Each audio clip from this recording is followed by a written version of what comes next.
내가 사는 아파트의 콘크리트가 이상이 없는지 생각해 보셨는지요? 이 콘크리트는 모래와 자갈 같은 골재로 만듭니다.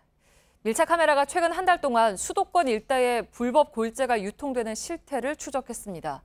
신도시 아파트나 도로 신축 공사 현장 곳곳으로 흘러들어가고 있었습니다. 김도훈 기자입니다. 덤프트럭이 도로 위를 달립니다. 화물 적재하면은 골재가 가득 실려 있습니다. 불법 골재 업체에서 나온 덤프트럭을 저희가 뒤쫓고 있는데요. 한 20분 정도 시간이 지났는데 어디로 향하고 있는지 계속 쫓아가 보겠습니다. 덤프트럭 목적지는 인근 공사장입니다. 불법 골재를 사용하다 적발되면 생산자와 사용자 모두 처벌받습니다. 불법이나 탈법으로 이제 생산되는 골재들이 많고 저품질의 골재가 유통되다 보면 건설 품질에도 악영향을 미치기 때문에.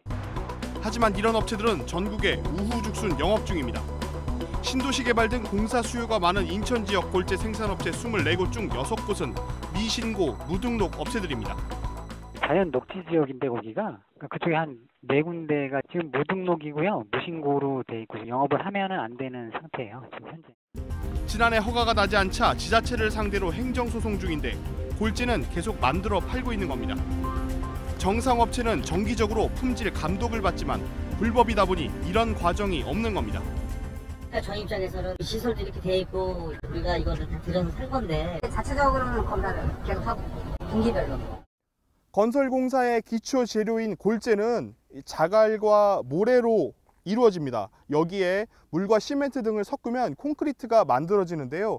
이 콘크리트의 70% 정도가 골재다 보니까 골재의 품질은 결국 건축물의 안전성과도 연관됩니다. 밀착 카메라는 최근 한 달간 수도권 일대 불법 골재 유통 현장을 추적했습니다.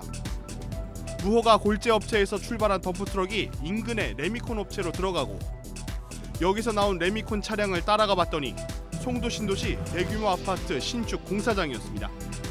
불법 골재가 들어간 또 다른 레미콘 업체에서 나온 차량, 주택 7만여 세대가 들어설 검단 신도시 공사 현장으로 들어갑니다. 경기도 화성의 한 업체는 광물 채취업으로 등록하고 불법 골재를 유통시키고 있습니다. 하지만 10여 년 동안 아무런 제재도 없었습니다. 골재를 생산해서 판매하는 거는 해도 되는 거예요? 안 되죠. 골재를 채취하면 안 되는 거고 골재를 채취하는지 규석을 채취하는지 그 안에는 들어가 보지. 이 업체에서 나오는 덤프트럭은 안산의 한 레미콘 업체로 들어갑니다. 이 업체에서 나온 레미콘 차량이 도착한 곳은 송산 신도시 아파트 공사 현장. 불법 업체에서 생산한 골재를 받은 레미콘 업체는 4곳입니다. 다시 레미콘 업체가 만든 콘크리트를 사용한 공사 현장은 아파트 공사 현장과 도로 공사 등 10여 곳이 넘습니다. 이런 불법 골재를 사용한 건축물은 괜찮은 걸까? 국가기술표준원 연구 용역 자료입니다. 골재 품질에 따른 콘크리트 강도 실험 결과 검증되지 않은 골재를 사용 시 안전성과 내구성이 취약합니다. 품질이 확인이 안 된 골재 같은 경우들은 실제 품질 확인된 골재를 사용한 경우에 비해서 65에서 70% 정도 강도밖에 나오지 않는다고 볼 수 있겠죠. 취재진은 오늘 경기도와 인천시에 관련 내용을 전달했습니다. 경기도와 화성시는 내일 해당 업체에 대해 현장 조사를 벌이겠다고 밝혔습니다. 인천시도 관련 대책을 세우겠다고 알려왔습니다.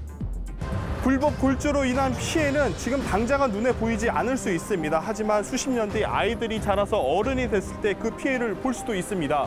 부끄럽지 않은 어른이 되자는 말 이럴 때 써야 하는 거 아닐까요? 밀착 카메라 김도훈입니다.